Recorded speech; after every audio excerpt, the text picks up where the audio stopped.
All right. Throw us over to Town Manager Mann. All right, well, good evening. Thanks for all making it here. We didn't know if anyone was going to make it tonight with all the debacle on the highways this evening. Got a bunch of items tonight to kind of go through in our work session, the first of which is to talk about traffic studies that we have done throughout town. You had requested us to look at a variety of locations, in particular for speeding and whether there was any traffic calming that we could implement, et cetera. And we have some answers for you this evening. We have our town's engineer, Derek Walter, in attendance tonight, who put together a pretty lengthy memorandum based on a bunch of study points that Public Works had put together. And I'll turn it over to Derek. Well, thank you. That was an excellent segue in there. The objective with this project was to gather up data across the town to get a really good picture of what was going on with relation to traffic speeds and the perception that many of us have as we're walking along or biking along and see someone zipping by at a rate that is definitely uncomfortable with where we're at, or causes us to give a little bit of heed and attention to it, and many times raise concern. My previous memo to you near the beginning of the year was based on just a few limited data points that the town was able to acquire with their Public Works Department's equipment. And that equipment, that's that Houston radar equipment that the Public Works has been using to position around town and gather some of that traffic data for us kind of at a week at a time over the past several months. And we had a little bit of a slowdown with the transition of Public Works directors, but Joe did a great job getting that all back out there and get it moving and getting me some more information so I could get this memo put together for you. In kind of considering the highlights of it, on the first page there, all those little stars gave you a representation of where we've been able to gather data from. Most of that data was done in a 3 to 4 day period at each one of those locations, usually starting at about a Monday and going through a Wednesday or a Thursday. So that's also kind of in our routine traffic period. If we were going over the weekends, those are always going to range a little bit different, but this was in using the equipment available and the time we had to get this much data. That was a good way for Joe to kind of set that up and gather that for us in that process. So we do have some good kind of weekly traffic, workday type traffic information available that was used inside of this. Some of the other kind of highlights and findings. Findings is probably where you're most concerned with, because that's what we all want to know is what are our issues at hand, where do they stand, and is there a problem that needs to be addressed? And so in that findings on page 2, the big piece that I really found in processing the data was that there's more of a perception of excessive speeds than there is an actuality of excessive speeds across our town. In most of the areas, especially in the bench area of Silt down here where we're at, kind of the highway and river setting and the topography, the drivers in this area are pretty much by far and large staying within the posted speed limit of 25 miles per hour is the standard, the town standard. When you go up into some of the PUDs, primarily kind of up on the mesa areas up there in Eagles View, Stony Ridge, Mesa View, those areas have lowered speed limits with the PUDs that drop them down into 15 miles per hour. And that's where you do start seeing, according to that set speed limit, where there are more drivers exceeding the posted speed limit.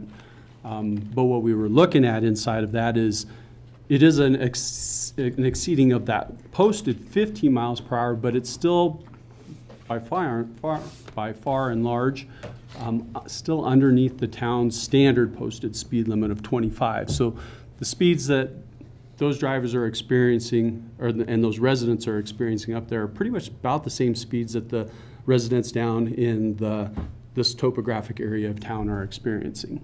So there was a little bit of question in there, and as I kind of looked into it, where did the 15 miles per hour come from? I don't have personally a whole lot of history inside of that, but what I did look at was what are some national standards and some advisable standards. And so that's where I pointed out into there the National Association of City Transportation Officials, the NACTO data. And so they've gone through and they've put together some studies and data processing and recommendations. And really their recommendation inside of kind of urban neighborhood settings is a posted speed and a design speed around 20 miles per hour. So if we were to use that, because again, that's a good national setting for us to use. It's got some more factual data rather than, I don't know if you'd say like feelings of how speed should be set, but we have a document there that says with a recommendation of 20 miles per hour. So I did a reprocessing of the data at that speed. And that's where if you go back into some of these, the colorful sheets here on that first set there, when you look at this on this first page, this is really the areas where we have a posted speed limit of 15 miles per hour. That'll be page, 4, I believe, if you're scrolling through online. Keep scrolling through, please. There we go, right there. So under the 15 miles per hour, I also did, just trying to give everybody a visual, did some color classifications, with green being that we're still within a good tolerance level of within 5 miles per hour of the posted speed limit. Yellow being we need to start paying attention, a warning, we're exceeding that 5 miles per hour, but we're under the 10 miles per hour over the speed limit. And then red if there's an excess. The drivers are basically going in kind of a majority there of over that, or 10 miles per hour over the posted speed limit. So in the first column there where it has, you can see say like in the first box there, it says at First Mesa and South Golden, and that one was before some striping. And actually, let's skip to the next one because the before striping and after striping, we can have a little bit more discussion there. Let's go to the next box down, Stony Ridge and eastbound as Stony Ridge Drive eastbound as an example. Under the 15 mile per hour limit, average speeds are about 20.6 miles per hour. The 85th percentile, which that is utilized inside of traffic engineering for as kind of the upper limits or the point of maximum design.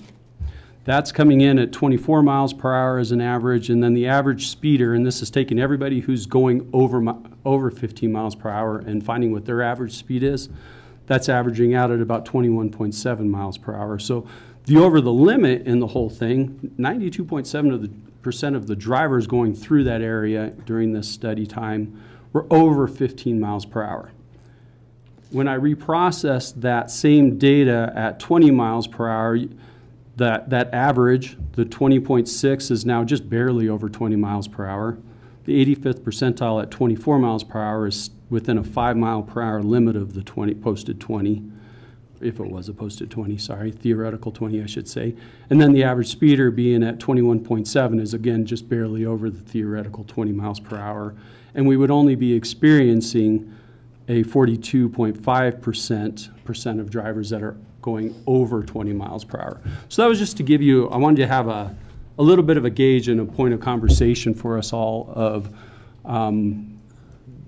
what 15 miles per hour results in versus what 20 miles per hour might result in, with the understanding that drivers right now would be driving in the same kind of patterns and what that would mean like for safety and whatnot.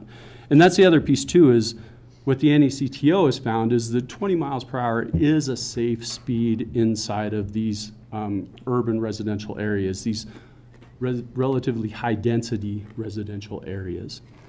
So that's what that did. And so I just reprocessed all of those upper areas where we collected data, and you can see that at the 20 miles per hour, our color warnings go down quite a bit. You see a lot more greens and yellows. There is one red that still exists in the percent over in the Mesa View Estates area, just that there would still be more people going over the 20 miles per hour if that's what had been posted. But it's still speed-wise, their actual speed-wise, isn't really in great excess. So we're not seeing a whole bunch of 35-mile-per-hour people going in a 15 or, you know, even barely over 30. There's not a whole lot of those. Yes, we do have the occasional driver that isn't going to care or has something they just feel like they have to be at. It's that urgent to them that they feel like they've got to go and drive in excess speed. Again, that's kind of a point of discussion, and I think that's something maybe we could have around here, is what is the realism of 15 versus using the realism of 20 miles per hour? Or going back to the whole town being at 25, you know, what does that do, or what does that mean? And also in relation to what we're seeing in the downtown area, this kind of this topographic level here where we're at, where on the following pages you can see that there's really a lot of green and a little bit of yellow and very little red occurring. The one area that we do still have some problems occurring is over on First and Harness Lane over by the school. In that area over by Cactus Valley Elementary. Coming down from there, there are a number of speeders there, and the rates are a little higher. But you'll see too there that in that one there's a posted speed of 20 in that. It says during school hours, and it has a flashing light. Most of these, or most of this data was taken during that time when those lights would have been flashing. And so that's why that one's posted at 25. So it does show up in more yellows and reds. And you can see average speed is at 28, that is 28.7, that is over 5 miles per hour above the posted 20 and the flashing that occurs. Average speeders up at 29, the 85th percentile is at 33. So there's something going on there that needs to be some attention paid to. And then the other big one is on the last page at Main Street and Lyons Boulevard. So that's on Highway 6 Main Street down by the Lyons Commercial and Residential. So when we get past 16th Street, we don't have a lot of driveways on that section. There's one private property on the south side, and then there's the Sinclair Station on the north side, and there's a whole sea of asphalt available. And that's where we see drivers putting their foot down a little harder, getting up to speed and crossing through that intersection before they're forced again to slow back down when they get to the roundabout. And you know, one of the things I think we've seen inside of that roundabout since it's been is there's been quite a bit of damage that's occurred to the signage and to the landscaping from people speeding through, not knowing it was there because it didn't exist 10 years ago, and maybe they're just back, or maybe they've had some fun somewhere and we're coming back through. But there has been a lot of just landscape and signage damage inside of that roundabout, so it would be good to be able to pay some attention to that roadway that's heading into it, even on both sides, and some more warnings, and get the drivers down to a speed where they can enter into and navigate that roundabout a lot better and safer. So those, in part, I guess that's really kind of the highlights of what was going on here, and a summary of what my findings were inside of that. I gave you some examples too, because we use some engineering terms at times for traffic safety features and for traffic controls. And so in that third page there, just to give you some images of what we're doing with curb extensions and what chicanes are and pinch points and how they're utilized. Some of these we've already taken in and started applying into the town. The curb extensions we started clear back when we did the improvements on Orchard Avenue several years ago. So if you drive through that section of Orchard to the east towards 16th Street, you'll see that there's those bulb outs, those curb extensions. What those do is they narrow up the pedestrian crossing, and they create an uncomfortable place for cars as they're driving into, where they feel constrained a little bit, and their lane gets narrowed up a little bit, and it obviously makes it safer for the pedestrian because they can get out closer to the edge of the travel way and then make the maneuver across. They got better sight distance and things like that while they're there. We've also added that recently into Home Avenue, and it's getting into construction now, so ground's breaking there, and so you'll get to see those put in.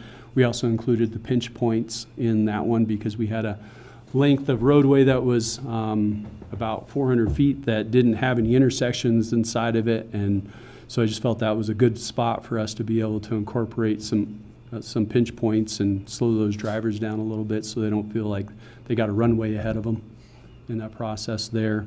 And then as we continue to work on 13th and Ballard and the sidewalk and curb improvements we're going to be putting in there soon, and the designs Grand Avenue, we'll be putting some of these in. I'm contemplating, I want to see if I can get it to fit in well, the chicane there in the stretch from Kim Drive down towards the Painted Pasture subdivision in Grand Avenue. Right now, there's what's the name of the Camarillo development is occurring right now on the north side. But that, again, that's another one of those big straight wide seas of asphalt that entice drivers to kind of hit the floor and get going. And that might be an area that once there are more people living in it, there's actually more traffic, there's people parking on that street, that it might naturally find a solution in and of itself. But there's also opportunity there I'm looking at I know I'll use curb extensions, there's no question about that, and or pinch points, but the chicane might be a spot where it would be good to do a lane shift over and then bring them back and maybe do a little bit of landscaping in some of those transition points, do a little beautification in the process as well. But yeah, the chicanes, they work really well for traffic calming because they naturally force you to slow down through a curve instead of making just your straight runway approach through it all. So now I can, of course, open it up to questions for you if you have any questions about methodology or things that we're doing. If you have any other areas of concern that you've experienced, thoughts on how the data was processed?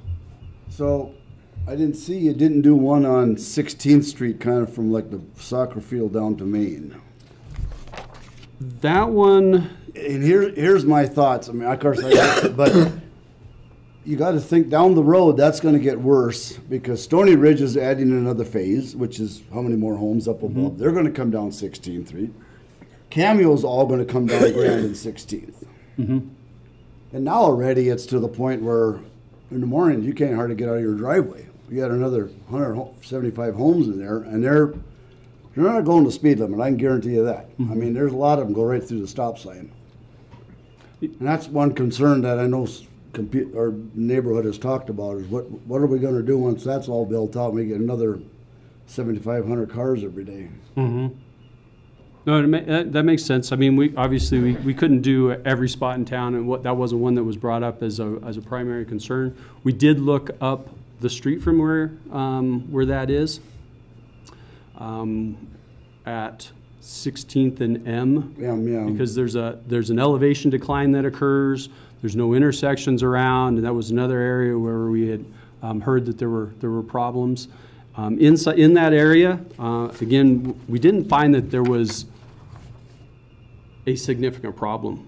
They were still falling inside of that green and yellow zone. There's always going to be a few people. No matter what we do, we're going to have a few people who just don't obey. And that becomes, the traffic enforcement will help with that when those people get caught, maybe enough tickets and they slow down or they stop. But it wasn't that what we weren't finding was general populace was exceeding the speed limits in that section. What we do have at 16th and Grand is we do have four-way stop control. Again, we can't, with traffic calming, can't make people stop, but with the designs that we'll be implementing with Grand Avenue, we will be putting in bulbs there, the curb extensions. So that'll become a narrowed up point to help facilitate that, more obvious pedestrian crossing in that location instead of, again, you kind of come into that intersection right now, I know because I drive it every single day. I come down and it's just wide curb lines through the whole thing in both directions, and so many times people come to the California stop in there and then proceed on. But when you get narrowed up, when we are able to implement those help to cause drivers to pay better attention. There's something on the edge of their lane. So I'm very hopeful that will help with that. Will it stop everybody? Probably not, but it'll definitely make a big improvement there. If it became necessary when we get into the point where we are doing some improvements in that section of the roadway from Grand to Main Street, that might be a good opportunity to implement pinch points into that section to kind of narrow it up. Because again, that section there, you have a curb on the east side, but you don't have any curb on the west side. And so you see a lot of asphalt.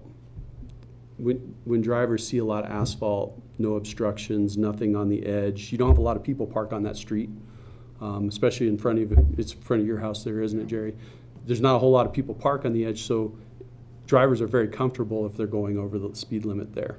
So we've got to find ways to make it a little less comfortable. Parking your vehicle on the street might help, but you might get hit. Yeah. We'll slow them down.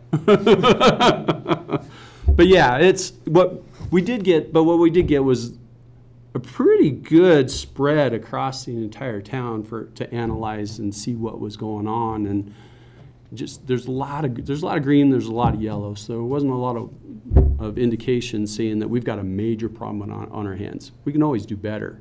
And so that's what we're going to be doing with all these designs as I work through them with Joe and as budget allows and with what we can do. And keep pressing forward and making this town safer. Yeah, I mean, my biggest concern is Main Street. It seems like that's where I see the most amount of speeders, but I don't see anything here that's specific to Main Street. Yeah, actually, they're Fifth on the last page there. Yes, we had data at Main Street and Fifth, and we had Main Street and Seventh, Seventh, Lion. Oh, okay. and Lions. And I just saw the Grand Avenue. yeah, no. So I mean, it's a great point because yeah, we experienced that too. Okay, there it is. All right. You'll come across one or two people that they'll break that rule. They're the ones they're the really high ones that bring the low ones up to an average at times. But what we found here in the day that we had for at 7th Street right here, and then just over at 5th Street, was that people are actually, for the most part, traveling under the speed limit. The posted speed limit is the 35 mile an hour limit versus the 25 that we're used to everywhere else in town. So when you're walking along there, 25 everywhere else and it's 35 there, it seems pretty fast for a congested area like it is. Yeah. But that's also a CDOT thing, and I don't think that because I think we've talked to them about trying to lower it in the past, and CDOT was basically like, no. Yeah, but we can still talk to them again Oh, I know, I'm because not saying we Glenwood's can't. 25. I'm just saying that that's what that was Newcastle mine in the past. 30. I mean, I like to at least see it 30. But the Newcastle, one of their council person or people works for CDOT, so it's like they have an easy in to get stuff done. And anyway, yes. We have approached CDOT about lowering the speed limit on Main Street. My latest salvo with them is basically from Center Townhomes to 5th Street and knock it down to 25. Yeah. Because I mean, when you look at the data, the average driver is already basically going 25 at 7th Street. At 5th Street, they're going a little faster, but they're slowing down if they're coming east. And if they're going west, they're probably already starting to speed up. Yeah. Yeah, and it seems, yes, if they're going east, it does seem like they're slowing down. So- but going west, it seems like people like to speed up. But I mean, we did approach CDOT in relation to having another discussion about the speed limit. I don't know that we're going to be able to have much of a discussion on the east end of town of lowering that to 35 because there's just not enough driveways that would cause CDOT to say, yeah, we should lower the speed limit there. There's not enough interaction between pedestrians, driveways, parked cars, et cetera. That makes sense. It's pretty yeah. wide open. Doesn't mean that we shouldn't do something, especially when you look at Main Street and Lyons, that we shouldn't be looking at doing some calming there because I think that's one of our trouble spots. Yeah, it is. And that we are trying to work with DOT to figure out how to put a crosswalk in there. That may result in some of that calming that we need to do for that section. But just so you're aware, we have approached DOT again to talk about, especially in the core downtown, dropping the speed limit down. 3-foot speed bump. Yeah. Yeah, I mean, Yeah, you have and- to remember that Newcastle also has a dedicated bike lane now, which I think is part of the reason why they got to lower the speed limit. They took part of Yeah. the highway there and made it a bike Well, bike that's lane, true. so. And I mean, Newcastle has, you know, basically a striped crosswalk at every intersection. Yeah. I mean, I'd like to see that here. And I think that in turn would also help, you know, lower speeds. Just if people are used to, you know, seeing signage and saying, hey, there's a crosswalk here, here, and here, that might help some too. You know, it's just thoughts. And yeah, I mean, Is there a way to track pedestrian traffic to see if lowering the speed limit would be warranted so that we have some data to back that up? Because it does feel like the area just west of the roundabout is very more downtowny than anywhere else. We have pedestrian traffic and people kind of hanging out, and 35 feels too fast. But I obviously would want to say something more concrete than that. Yeah, we would have to rent equipment to accomplish that. It is doable. With what the town has, there's this focus, it's really only for vehicle counts. It is possible to gather that kind of data, and if that's And we of did interest. do a pedestrian count at 7th and Main and down toward the Lions. We had our code enforcement officer sit out there and There his you go. little clicker. Old school stuff. Because CDOT, part of one of the grants we were looking at was looking at pedestrian counts and numbers and that type of thing. So that we have done. And that's how we were able to accomplish the crosswalk on 7th Street, Okay. was because of that pedestrian count. But it sounds like tracking it through this equipment, it would be a totally different animal. Yes, that would. Yeah, if you want to get long-term counts, you know, if you wanted to get a 2-week count or something like that, I mean, it'd be really cumbersome to have someone out there Right. sitting there all the time. They got better things to do with themselves, but that is possible. I think I was just curious because as things start to grow and we do have increased pedestrian traffic, it seems like we would want to focus on those areas of concern too. But Where is the actual west end of town's limits? It's The right west end goes, just west of First Street. Highway feed, or is it past? no, Way yeah. from the county. On this side of highway feed? Even though Yeah, we're Main in Street the Plaza. town limits. You remember the old Main Street Plaza? It hasn't come through, it might be coming back to life again, but it's just before highway feed. Because I know, like, our storage units is in the town limits, so I didn't know if it was, I guess I don't remember, I didn't see where it was, so, okay. Okay. Pretty much at that, well, just past the insulation shop, there's that vacant lot where it's got the one Kind of little in house there. on it, but it's Yeah. got With the, CES. yeah, right Okay. across, basically That's across what it the is. street Okay. there. I guess I never paid no Yeah. attention to it. I have a question about the data summaries. It assumes that people are going to keep going the same exact speed they are now when the speed limits are increased to 20. you know, I thought the same thing. Is that practical? You look down at where the speed limits are 25 and the averages are lower than 25. So I think people are going lower than 25. But generally speaking, in terms of like statistical averages, isn't it true that people are going to do, let's say for the sake of example, 3 miles over the speed limit, whatever that speed limit is, right? I think about if the speed limit on I-70 was 55, people wouldn't be doing 78, they'd be doing 58. Okay? It's a relative, people speed relative to the posted limits. Statistically, the majority, I would suggest, would be X number of miles per hour over the posted speed, regardless of what that posted speed is. What's the risk of us simply ending up with similar metrics, but at 3 or 4 miles per hour faster?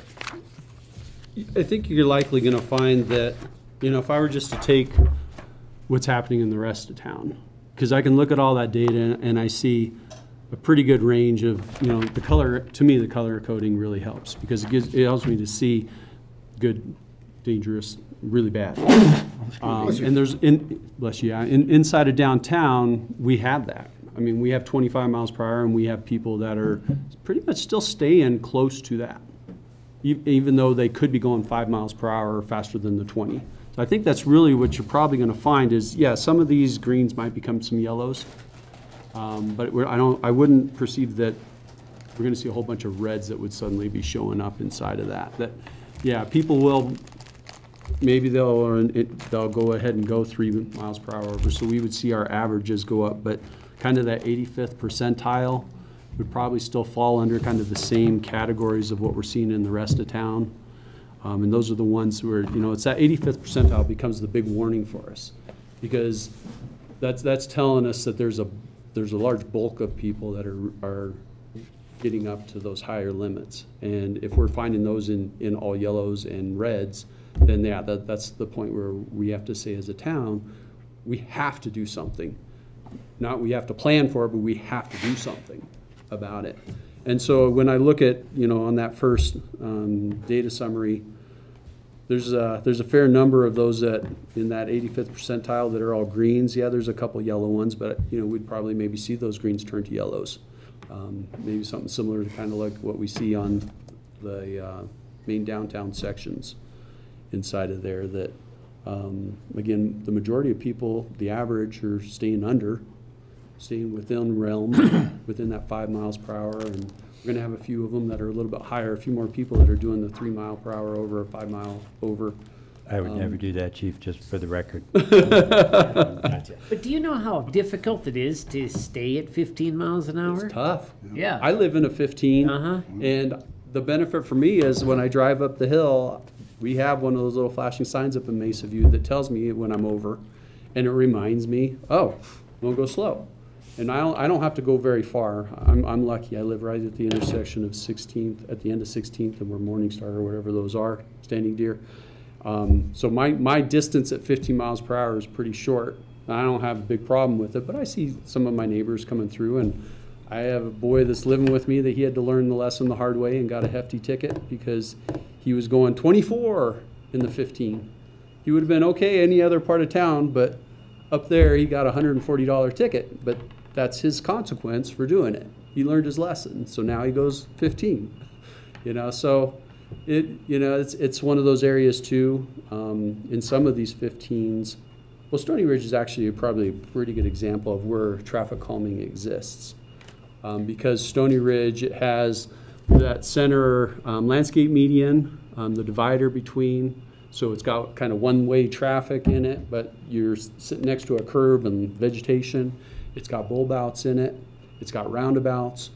And so when we kind of look at their data on page, that's the first page, in Stony Ridge, it being a 15, you got the average person is still up there. They're at about 21, and there's all that calming exists.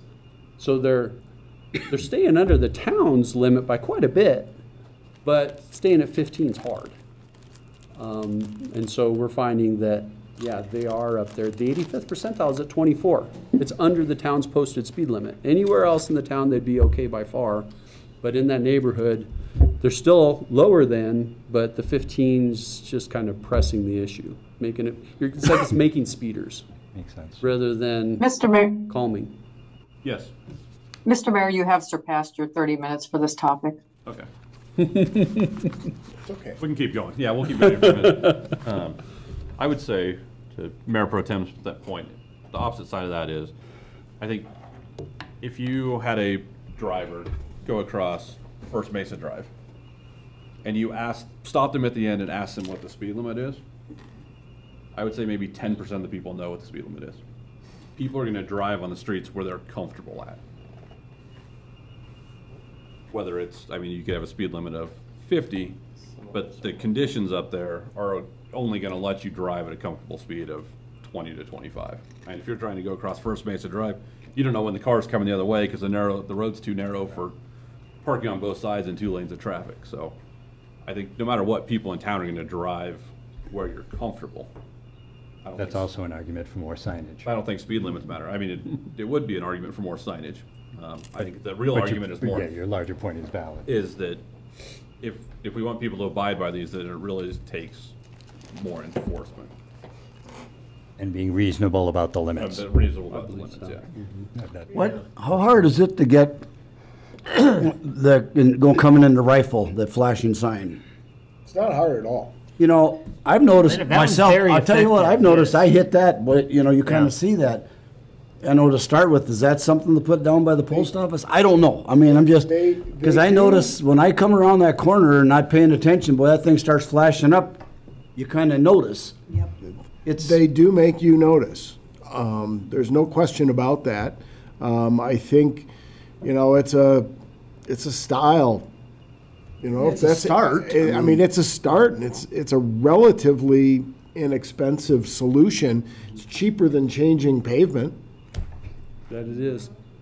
I'm all about signage. Yeah. So to the argument of having more signage around town and having something that does attract somebody's attention, I would even suggest on the one here on Main Street where you are trying to cross over to go to the restaurants, and it really doesn't give that feel of walking. I went for a walk with my daughter recently. Oh, let's have a walk around the shops downtown. What's scary? Just going from one side to the other. It doesn't give that walking downtown, a small town feeling. So yes, I'm for more signage if there are pricing and. And to that point, we are working on additional crosswalk flashers at the roundabout. We have a set, correct? Yes. You have on the east side, yeah. But one of them's defunct. Yeah, you can't, it's hard to see those lights when they're on, so I'm Oh, working on okay. getting on all 4 roundabouts. But it may be that we need to look at 8th Street as well, because there's a fair amount of people that are crossing right there to the restaurants. But yeah, I mean, we certainly can look at those flashing in your face, hey, you're going too fast, because it does tell the average person, slow down, and they actually will slow down. They'll take the foot off the gas.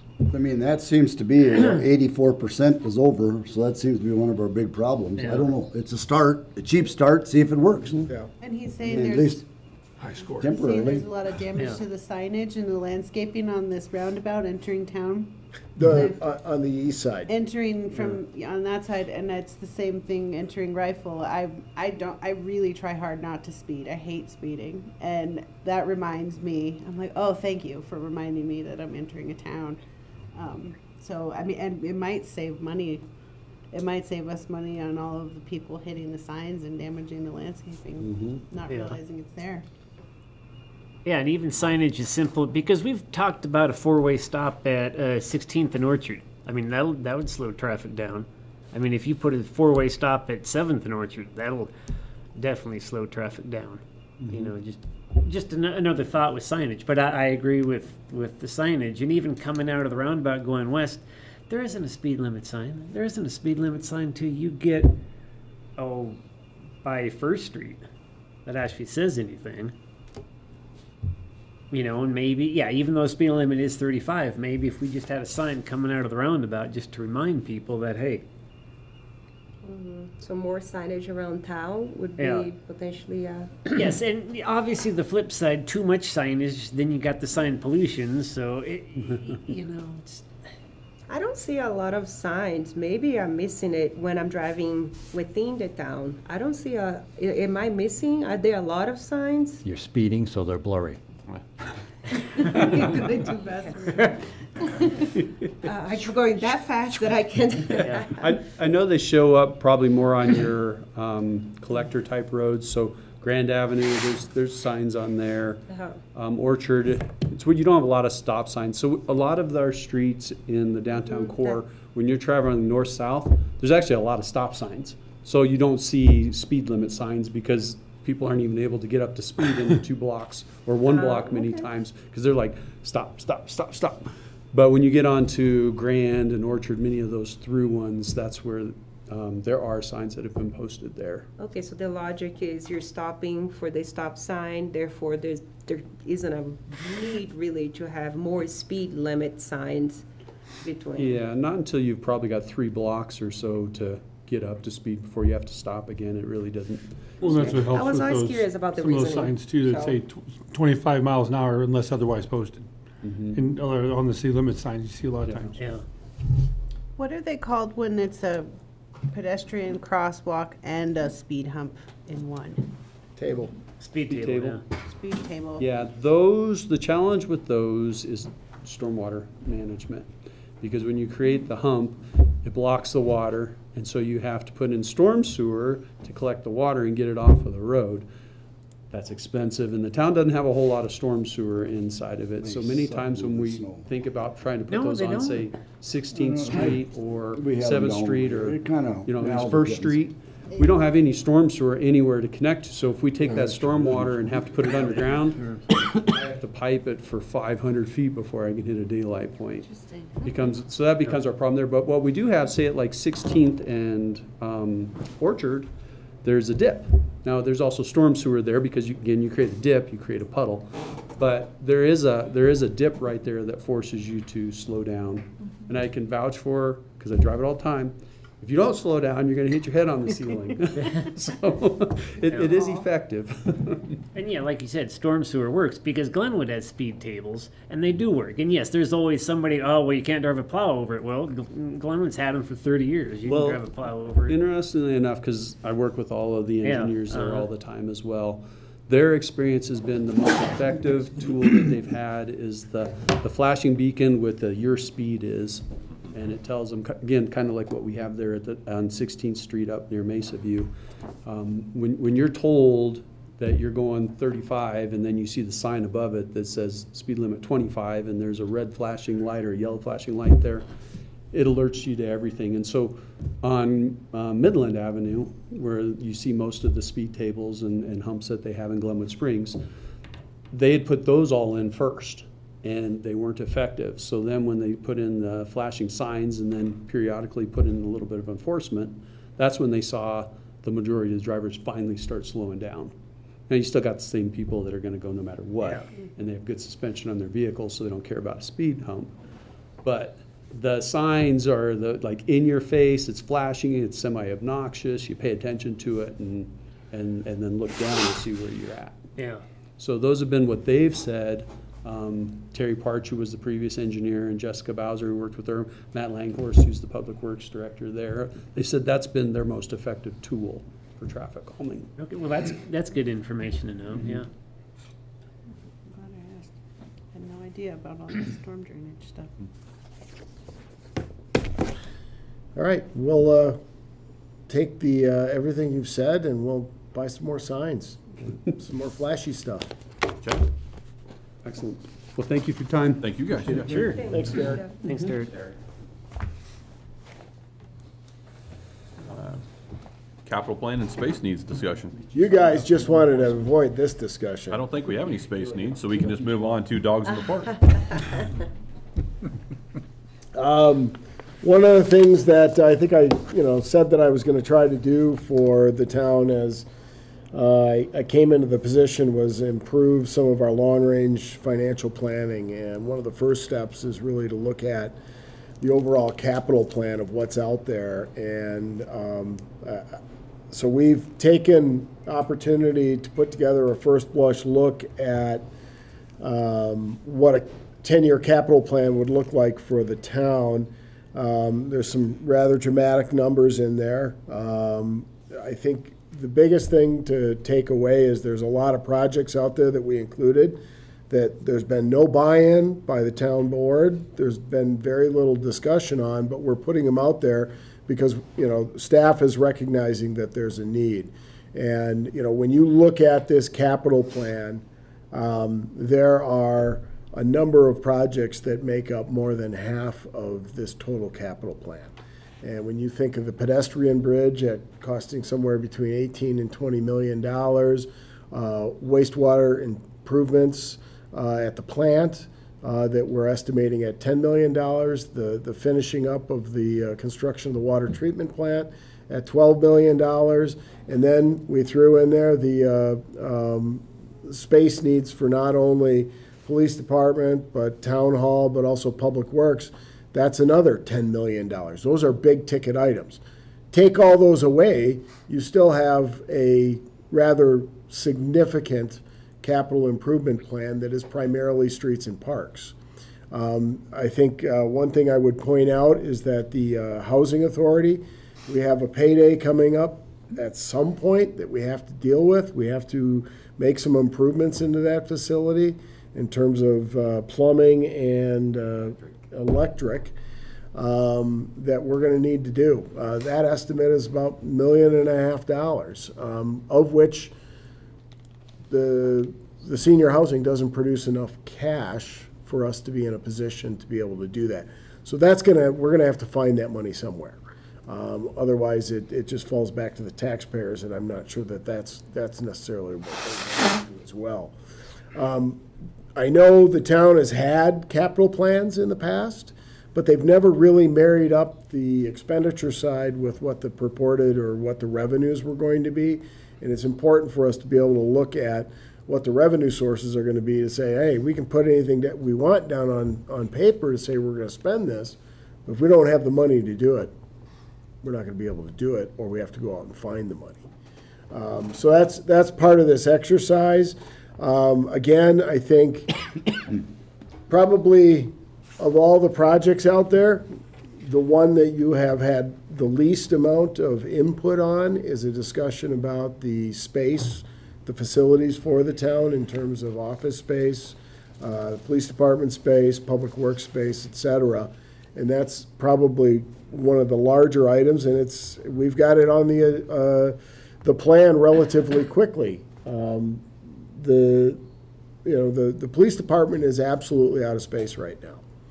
And so we have to solve that problem. We looked at doing some stopgap measures here in Town Hall. Those measures became much more expensive than we anticipated them being for a facility that still wasn't going to provide enough space for all of our operations. Public Works, I don't know when's the last time there was any addition to the Public Works shop.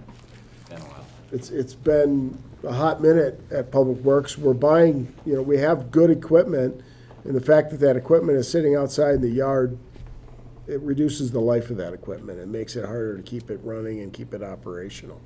So we have definitely some needs at the Public Works shop. Then the big question, when we start looking at, we know that we're out of space for the police department, and that the space that we even have in this town hall is not going to be adequate to meet our needs. The question then becomes whether we look simply at operationally that we're going to have a police department in another location and town hall stays here, or whether we're moving town hall with the police department. There's some operational issues by separating the two. And not only is it operational from dealing with court, dealing with payments, et cetera, but it also becomes the logistics of having to try to bring everybody together. Additional staffing would be necessary if we separate the two. But these are all things that I think we need to talk about.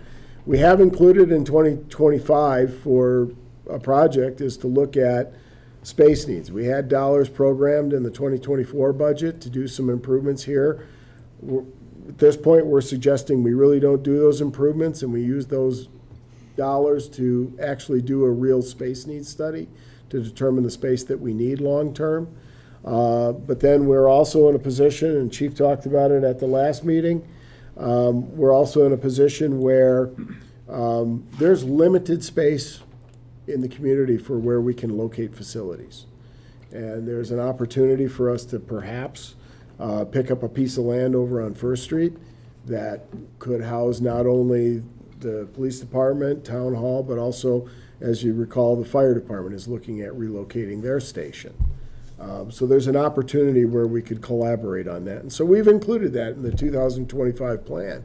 But the point being is it's for you guys to discuss. It's just a first blush look at it. I think I said in the memorandum that there's still some gaps. We still have to do better in terms of what we're doing for our roads. We need to get better data. We need to get better, Director Lundin and I were just talking about the fact that we need better lineal footage in terms of some of these sections of roads so we can actually get good estimates and not just grab a number out of the air. Because we ran into that with Home Avenue this year. The project was much more expensive than what we had budgeted and what we had anticipated. So we have more work to do there. When you start thinking about park and recreation, we have improvements that we have to make to the parks. don't know that we have really good data in terms of A, what we're doing in those parks, but B, what it's gonna cost. So those are, I mean, this is just kind of a draft, and these are always a work in progress. I would anticipate that this becomes part of your budgeting process, and that annually, this is something that you're looking at as part of that budgeting process to say, all right, here's the things that we need to do. There is always going to be a situation where one project is going to leapfrog another because of an emergency, whether all of a sudden a road starts failing or water main starts failing. So we got to fix the road because we're doing the water main or sewer main or something along those lines. So there is always, there's always going to be changes. And when I look at plans like this, they're living, breathing documents, and they're meant to change. You can adopt it and say, this is our plan today, and I will guarantee you tomorrow something will change that's going to cause that plan to have a shift. So with that, I don't know if anybody has any questions for me. Hopefully you had an opportunity to kind of go through it. I know there's a lot of numbers, and there's a lot of little numbers on pages. It looks much better on my computer screen when I can read it with my glasses on than when I have to print it out and try to read it with my glasses on. No, it's a great start for sure. I mean, off the top of my head, I don't really have any questions other than, I guess, off the top of my head, it says possible addition for the Public Works Department. Yep. So I guess if we're looking for a spot to put an entirely new building, do we still need to spend money on an addition, or? We haven't necessarily anticipated moving Public Works. But we in our discussions, we've basically assumed that Public Works is going to stay right where it is. Okay. And so we would put that addition on. I think what was originally designed was to come out from the front of the existing building footprint with a new combination of, storage bays as well as, office space that would, and correct me if I'm wrong, but basically come pretty close to the fence fronting on 7th Street, so we could actually create an entrance where people don't have to go through the shop the shop area basically to get into Public Works. Okay, so I guess if you guys are planning on not moving, it's just throughout the years there's been move it or something like that. Yeah, and I've heard some of those comments that, hey, it'd be great to move Public Works someplace else and then expand the park. You could do that. Right now, the facility is pretty centrally located. I think, in our conversation a couple of weeks ago, we talked about ideally if we had a spot for administration and police, basically right where we're sitting, that would be the best solution. But we don't have a spot for all of that. Okay. And there's still room at the Public Works yard to expand and take care of our needs. So we didn't necessarily think moving it was okay. All right. So that answers my question then. Yeah. All right. I mean, it's not like that space is big enough to put like a ball field there or something like that, so you really wouldn't be able to do much with it. Right.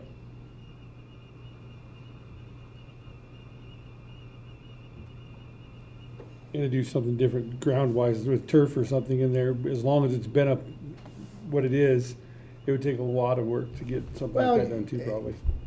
I mean, you can always clean something up. But having not that it's located environmentally contaminated or anything. No, I'm just saying that. like just compacted hard ground from being driven on. Driven on forever. Yeah.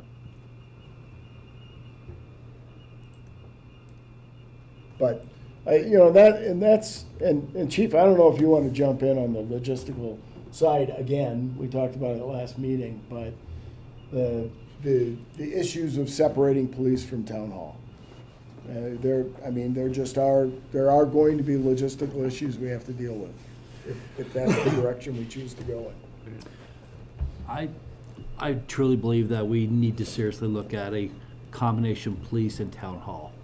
It's not only for the employees to work together, but it's going to be user-friendly for the public. No, you got to go over here. No, you got to drive back over here. This building yeah, I'm sorry, I don't have those numbers in front of me, but how old is this building, Joe? 82. 82. 82, okay. Chris. Ed, we're looking to put a lot of money into a building had its day. But even if the police department moved out and we try to remodel on this, with the way the town's growing, they're gonna be bulging at the seams again in no time. And we're not gonna be in a situation where we can do anything about it, because we're not gonna have the room to do anything. That's why I was really looking at the First Street property. It's not only building for now into the future, but it's room to expand in the future. And economically, having everything built at once with everything right there, it's cheaper. Everything's there, they're building everything there, they're not building a fire department and then coming back, oh, we need to build this building. No, then we need to come back and build this building. Right now, we're looking at $673 square foot for hard costs for construction. That conference I went to, as you get closer to California and New York, the prices go up. But they're looking on the average of anywhere from 15 to 20% increase in costs a year right now. And yeah, it's a lot of money right now. But when this building is no longer feasible, what's the cost going to be then? So, like I said, I've been working with Leaf at the fire department. He's been on vacation about the same time I was, so we haven't had a chance to talk about the First Street property. But I'd highly suggest, if we can, that we secure that property. Because I know the people that own the property, and I know they've had some developers talking to them. And I've been keeping in communication with them of what we're looking at, what we're looking to do. But if the fire department truly wants to be a part of this, and we want to be a part of this, we're going to have to make some hard decisions pretty quickly. I don't want to put the thumb screws to anybody, but like any of the rest of us, we're only going to wait so long before take money in hand. But really, the First and Harness property is the only place within the town city limits that will fit the needs of everybody. So I went by that property this weekend just because, for some reason, I thought it was a much smaller piece of property than it actually is. But if the only way I would even consider further talks to acquire that piece of property is if we get a commitment from the fire department. We can't go do that as a town by ourselves. So we have to have 100% commitment from the fire department, which I don't know if they can even do at this stage in the game. I will talk with Chief Leaf later on in the week, because I know they've got a meeting coming up. And I'm sure their board, as it should be, is saying the same thing to him. Okay, is the town on board with this also? Well, how would, sorry, I didn't mean to interrupt, No but problem. because, the fire district has their own, tax base, how would that work if some joint venture between us and them? Because they're only going to pay for so much. Or are they structured to where they couldn't? Or do we not know? I'm not exactly sure. I know they're under a special district. Uh-huh. But, excuse me, how their funding works, I don't know. But it may be as an option, something to think about is, we've been looking for a landing zone for the ped bridge. If we could acquire the property and then do a land swap when their new firehouse is done. To extend it out toward the fire department. There's a lot of moving parts. If you move forward, even in the conversation, all these details would have to be worked out in terms of who's owning the land, how are we doing it, are we buying the land jointly, and then, you know, doing a land division to separate the land? Is it gonna be owned by the town and leased by the fire department, vice versa, owned by the fire department and the town leases?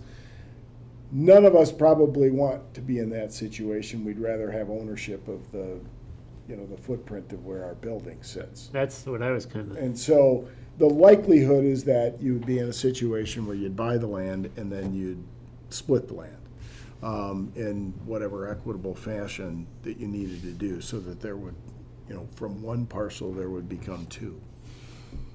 But yeah, I mean, the town itself, unless we were moving Public Works, police, and town hall to that First and Harness property, there'd be no reason for us to have that much land, unless we just wanted to own some land. Yeah. Yeah. You know, they did stop making it. Right, yeah, they did stop making it. I mean, the other side of that is, could you do, if you bought the whole thing, we use what we need for Public Works, and then you do public-private partnership for some affordable housing? Do you do a public-private partnership for a business to go there? I mean, there's many options, but to be able to Get a hold of the property. I think to even move forward, I definitely need to know where the fire department actually stands. And I think, you know, and that's a fair statement, because I don't know that we would recommend buying this piece of property without the fire department being on board. Without knowing what we were gonna do with the rest of it, I'm not sure that we would. And there are economies of scale on the fundraising side as well. So we could leverage CRFR to help fund it. Their participation isn't literal, it's also fiscal. Yeah. If county and state, perhaps federal officials know that they're gonna be serving both law enforcement and fire, it increases our chances of getting more substantial assistance. Mm-hmm. It's 6.3 acres. Yes. Correct. I just thought it was a lot shallower from the road to the ravine than it actually is. Because I wouldn't call it a ravine, but A drainage swell. a drainage swell, sure, yeah. That I'm sure we will have to maintain and be mindful of, as otherwise there's this community development director that's gonna be all over me. Make it a Yeah, great aren't place. there some? You put a culvert down through there and backfill what we need to if we had to go that route, so, But having it gives us options, yeah. right, for how we utilize it. And that's not to say, I mean, in my conversation with Chief Sackett, the River Valley Fire District, they are looking at moving post haste to build a new station. They're out of room where they are now, and if they could build it today, they would build it today. While we are out of space, we can limp along a little bit, but not for an extended period of time.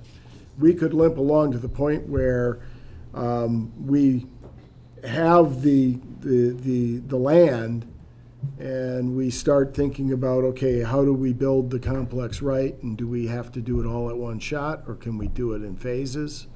You know, we have some ability to play around with that as we go forward. Take possession, fire gets built in 24 months, police gets built in 36 months. I'm being hypothetical, but the other lens to which I view it is opportunity cost, in the sense that I don't know where we're going to find that big a piece of land in 5 or 10 years to even have an opportunity to get it.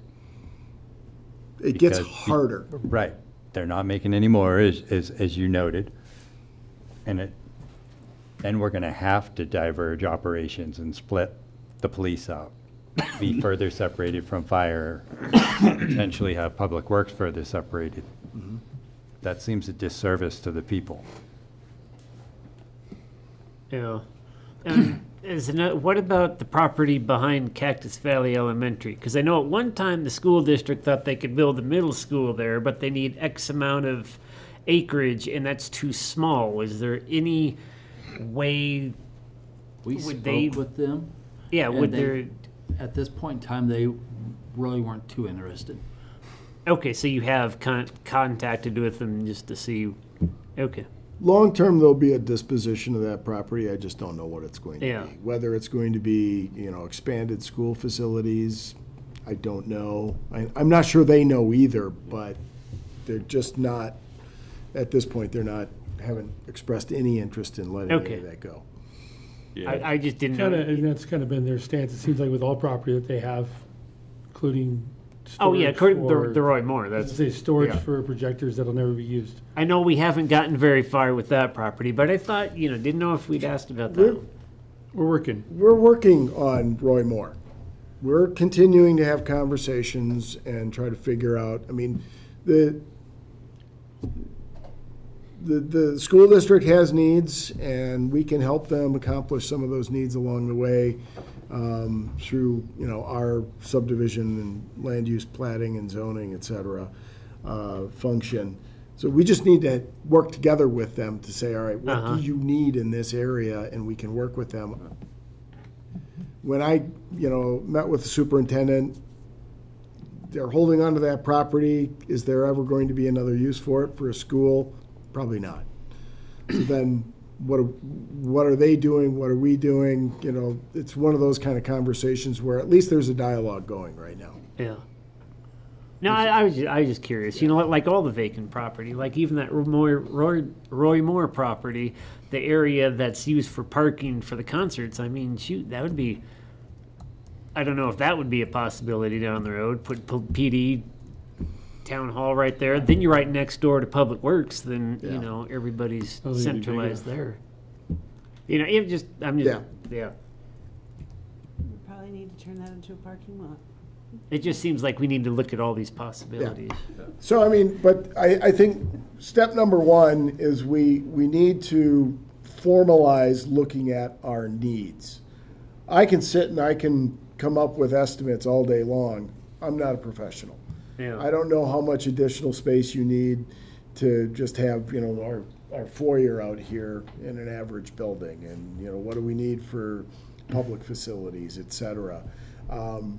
If we're going to go down the road of planning for a facility, you're planning that facility for well past 30 years, 40 years at least, True, maybe yeah. even 50 years. This building's lasted 40 plus years.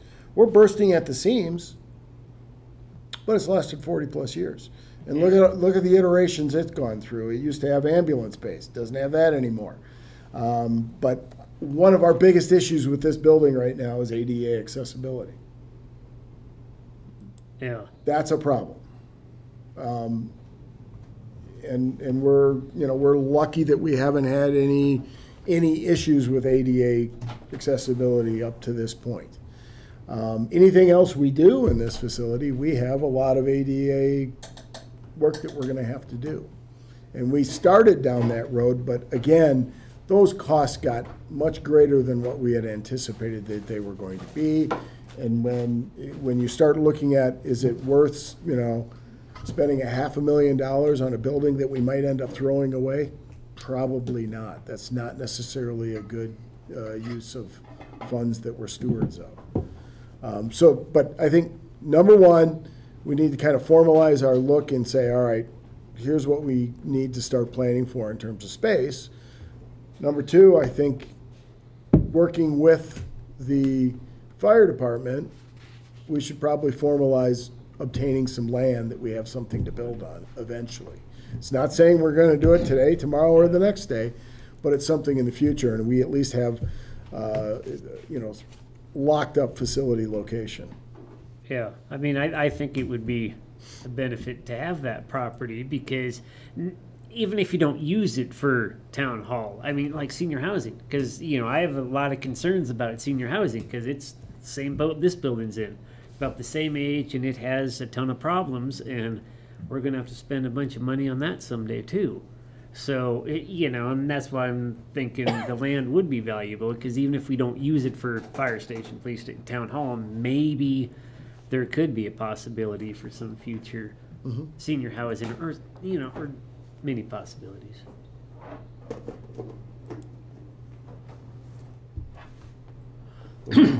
Anything else? I think you guys need to start doing some research and talk to the fire department. We certainly will continue those conversations. We'll have an update and go from there, Yeah, and again, this is not meant to be the final say on this document. This is really just a draft of the document. We have refinements to make. I would hope that every year, as part of the budget process, this document gets better and better and better and has a better look at what is needed and what the priorities of the board are moving forward in terms of roads, parks, water, sewer, town facilities. I have an additional topic, but I'll mention it briefly, maybe for a follow-up at a future meeting. Buying versus leasing. Have we modeled out how those two would compare? Are you talking the equipment side? Equipment or, side, yeah. I have done some modeling. Right now, interest rates for leases are in the 6 to 6.5 range. When I look at our equipment purchases, I can show you that we can save a lot of money in the short term by leasing. Once you start paying for, fiscal charges, interest charges, eventually it becomes a little bit more expensive to do the leasing side. The benefit of doing the leasing side is that you're constantly turning over your equipment and you're never running into those situations where your equipment is broken, dilapidated, not working, and you're spending much more money and you're dealing with downtime. I can dig up more studies and data if you'd like me to. Thinking from a budgetary perspective, leasing is more aligned with a fixed cost versus we need 2 cruisers this year and maybe we need 1 next year and then the following year we need none, and it sort of spikes, whereas a lease model is a more relatively steady state of spending. Just as an example, and jump in whenever you're ready, tell me I'm wrong. On average, a cruiser, a police vehicle will last 5 to 7 years, depending on how much somebody's driving, how they take care of it. The reality is, when they're individualized squads, departments have found that the officers take care of their squads better than if they're sharing. They're cleaner, they're better maintained. But you get a 5 to 7 year use out of them. I think we have 12 right now. So that means we have to buy 2 every year, and that's a 6-year rotation. So, we're kind of in that wheelhouse now. When you look at some of our public works equipment, we've done, I think, over the last several years, the board has supported, and there's been a fairly good improvement in terms of the public works, service vehicles. Some of the equipment that we have is getting pretty old and tired, so we have to upgrade that. Some of that equipment, would we be better off doing a lease? Probably. Right. It also gives the department heads a way to plan out their own multi-year. Yes. Right? So you're not getting vehicle X for 2 more years, so let's ease up the use on the current one. How can we substitute for it, still do what we need to do? I'm just thinking about stabilizing the spikes. Yes. Financially as well as operationally, so that chief doesn't come back in a year and say, we need 4 squad cars. And when you look at the equipment side in Public Works in this plan, there's some spikes. And those spikes can be smoothed out pretty easily with leasing. Yet that's where my that's where my focus was when I was reading through that and looking at the data, was a way to, again, minimize some of those spikes, even if it costs us a little more in the intervening years, just to minimize those peaks. Yeah. Well, there's also value in employee satisfaction, because they know they have good equipment that they're working with all the time, and they're not driving one that's about to break down that they're having to have worked on and nursing along all the time. Yep. And mileage limitations on leased vehicles for police usage, because that's kind of would be my concern. Typically when you lease police cruisers, the standard mileage limitation Pretty high? is pretty high. Okay, You know, 'cause you it's don't not, wanna get into it's those not like, penalties. it's not like personal leases where, you know, if you drive more specific than for police 10,000 miles vehicles. in a year, Yeah. you're paying extra per mile. Just, good. And so, I mean, in the other piece with leasing vehicles is you do always have the opportunity to buy out the lease at the end of the lease, so that you do own the vehicle. See, that's what we did with the fire department. I leased a lot of our trucks and admin vehicles and stuff when I was in charge of that. We did a lease purchase. Yeah. And We sometimes- did strictly leasing, and like you said, in about 5 years, it kind of caught up with us. It didn't work, but when we went to a lease purchase, that seemed to work fairly decent.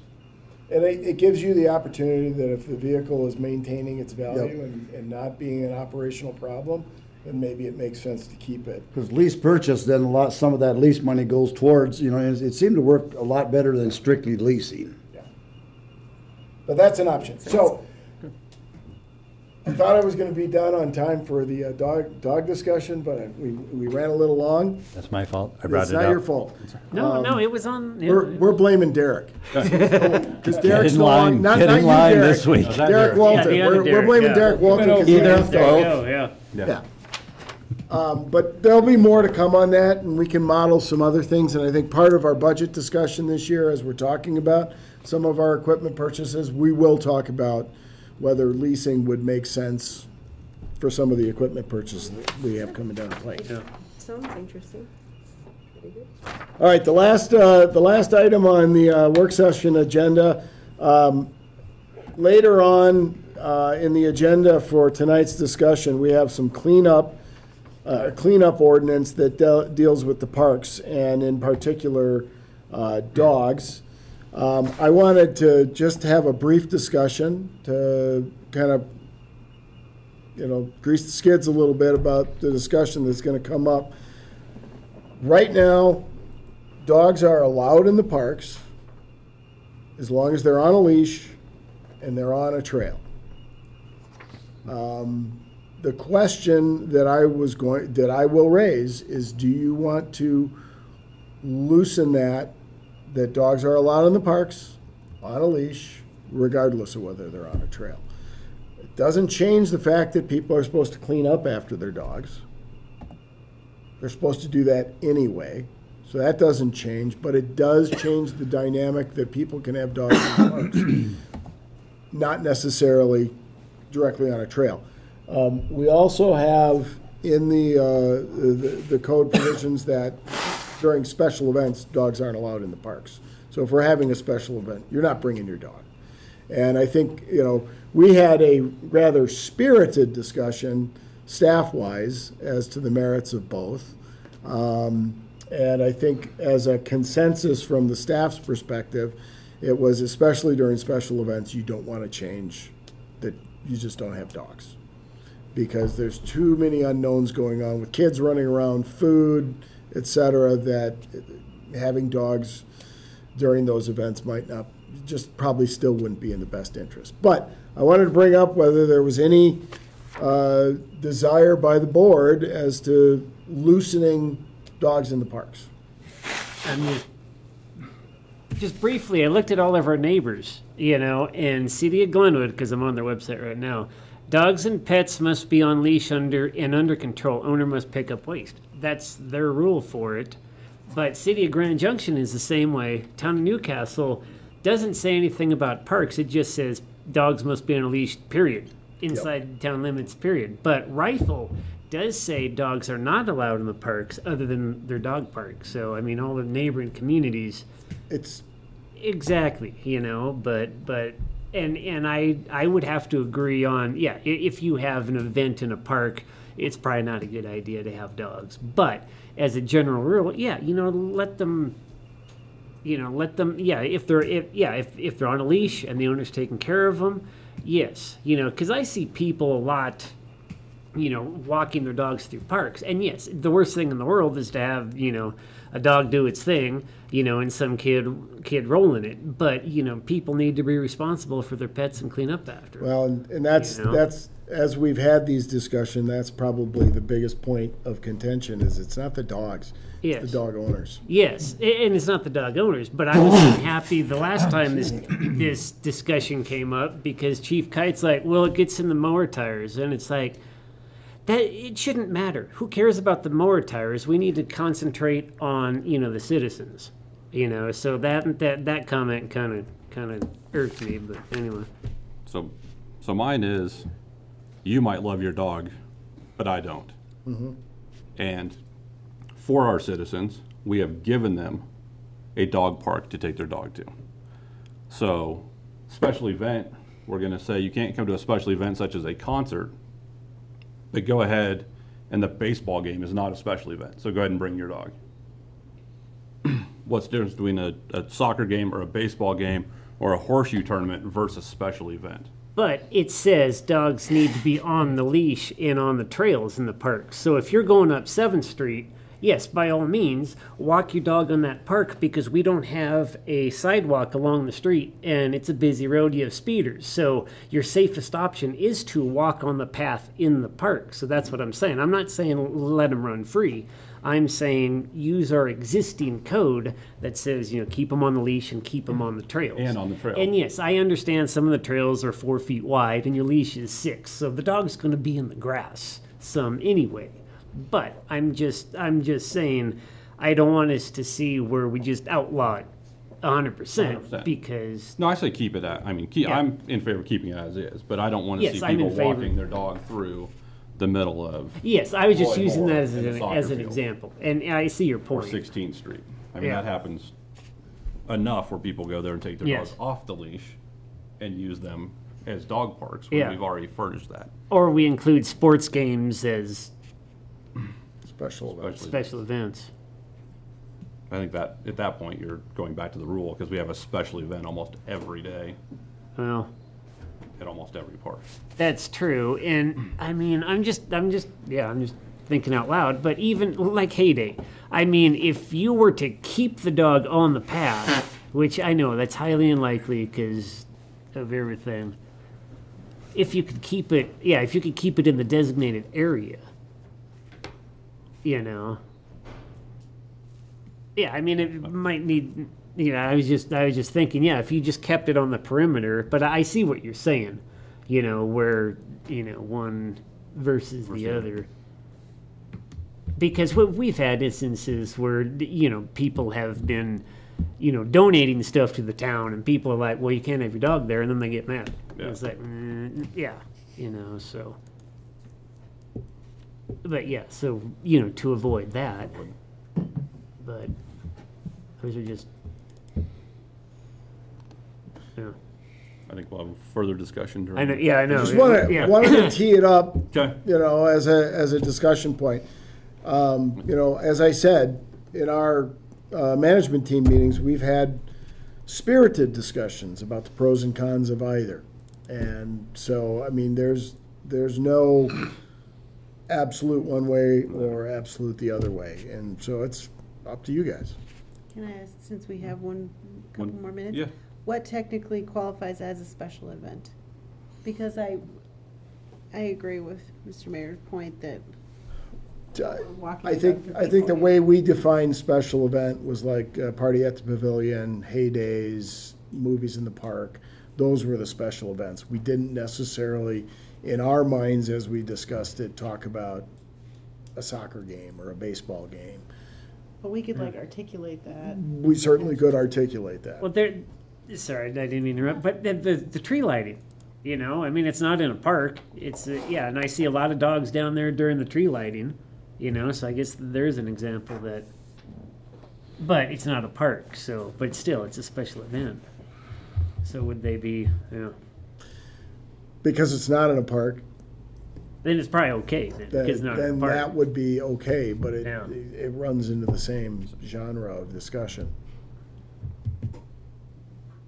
I think people should be able to walk their dog. What on seems a to be leash. the issue now? Like, what are we facing? What seems to be key? Just code updating, what's the reason? We're just updating the code because there was, it was pointed out that we had some contradiction in our code in terms of what was allowed and what was not. Okay. Because we did earlier this year do a much, a public outreach to get people to A, have their dogs on the leash. Yes. But B, try to make sure that they were cleaning up after them. Perfect. And, we're continuing to work in that direction. We're looking to install more pet waste stations in town so that it just becomes easier. Uh-huh. And it is worded differently in two places in the. And that's in the and code, that was the catalyst for us to do the ordinance because you pointed it out I know, that 'cause we I had learned a about it contradiction in our one code. meeting, yes. And so we, and we have, I don't know, Clerk McIntyre could go through her entire list of things that over the years we've discovered needs to be updated in our code. This was one we tackled at this point. In fact, there are 3 of them on the agenda tonight. Okay. Okay. All right. Do you want to take a real 1-minute recess to get ready for the meeting? Okay. 1 minute. Have a quick drink if you need to. Use the restroom, and then we will get started. I don't remember that.